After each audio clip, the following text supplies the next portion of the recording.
Hello everyone, আসসালামু আলাইকুম। কেমন আছেন আপনারা সবাই? আমি আলহামদুলিল্লাহ ভালো আছি। আজকে আপনাদের জন্য আমি নতুন একটি রেসিপি নিয়ে হাজির হলাম। আজকে আমি আপনাদের দেখাবো বেগুন ভর্তার রেসিপি। চলুন শুরু করা যাক। প্রথমেই আমি বেগুন সাইজ মতন কেটে নিয়েছি। মাঝখান থেকে আবার দুই ভাগ করে কেটে নিয়েছি। কেটে ভালোভাবে ধুয়ে নিয়েছি। তার মাঝে আমি লবণ আর হলুদ দিয়ে ভালোভাবে মেখে নিয়েছি। এখন এইটা তেলে ভেজে নিব। ভাজার জন্য চুলায় একটি কড়াই বসিয়ে দিলাম। তার মধ্যে দিয়ে দিলাম সরিষার তেল। আমি বেগুনটা ভাজার জন্য আমি সরিষার তেল ব্যবহার করলাম। এখন একে একে সব বেগুনগুলো দিয়ে দিলাম।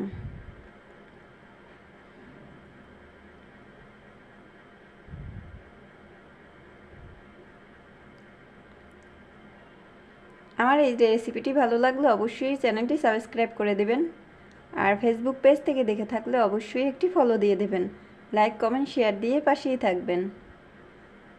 আমার এক সাইড ভাজা হয়ে গেছে। এখন আমি সব উল্টিয়ে নেব।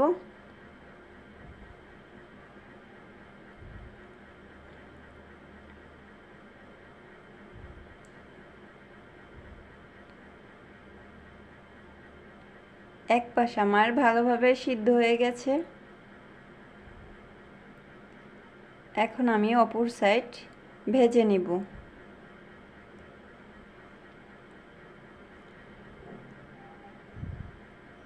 আমার অপর সাইডও ভাজা হয়ে গেছে।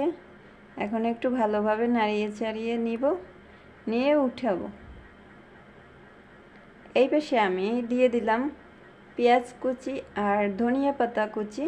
সেইটা আমি একটু হালকা তেলে টেলে নিব। তেলে টেলে নিলে এইটা ফ্লেভারটা খুব ভালো আসে, নাইলে কাঁচা পেঁয়াজের গন্ধটা থেকে যায়।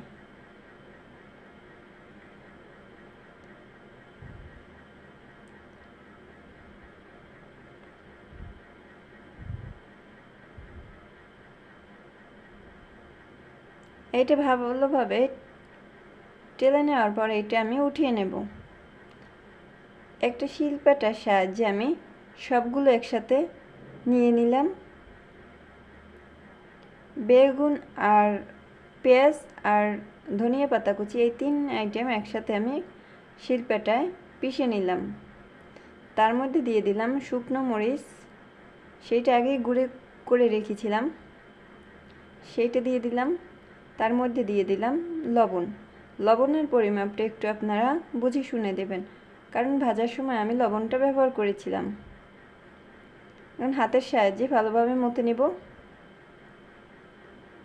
মথে নেওয়ার পর এইটা আমি আরেকটু মিহি করার জন্য আরেকটু হালকা শিলপাটায় বেটে নিব।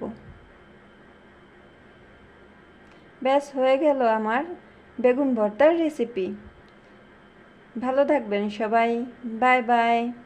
আবার দেখা হবে অন্য কোনো রেসিপি নিয়ে। Bye bye.